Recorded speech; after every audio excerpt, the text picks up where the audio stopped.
ఒక విషయం స్పష్టంగా మేము ముందుంచదలుచుకున్నాము.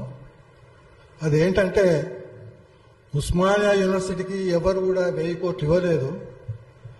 కోటి మహిళా కళాశాలకు కూడా ఏదైతే ఈరోజు సాకల ఐలమ్మ విశ్వవిద్యాలయం అంటున్నారో దానికి 400 కోట్లు ఇచ్చినాము. అక్కడ ఇన్ఫ్రాస్ట్రక్చర్ డెవలప్మెంట్ గురించి అని అంటున్నారు కదా, ఇవన్నీ బూటకపు మాటలు. ఎవరు ఒక పైసా కూడా ఇవ్వలేదు. అదనంగా పైపెచ్చు ప్రభుత్వం చేస్తున్నటువంటి పన్నాగం ఏమిటంటే ఉస్మానియా యూనివర్సిటీ లోపల 1500 కోట్ల రూపాయల పెన్షన్ ఫండ్ అనేది ఉన్నది. అక్కడ పెన్షన్ ఫండ్ అనేది 1500 కోట్లు ఉన్నాయి. మీ దగ్గర ఎన్ని రూపాయలు ఉన్నాయి నిల్వ అని రాష్ట్ర ప్రభుత్వం తెలుసుకొని ఆ డబ్బులనే పుంజుకునేందుకు ప్రయత్నం చేస్తుంది. అదేవిధంగా జేఎన్టీయూలో 600 కోట్ల రూపాయల ఫండ్ అనేది జమ అయి ఉన్నది. అక్కడ ఆ డబ్బులను కూడా తీసేసుకునేందుకు ప్రయత్నం చేస్తున్నది.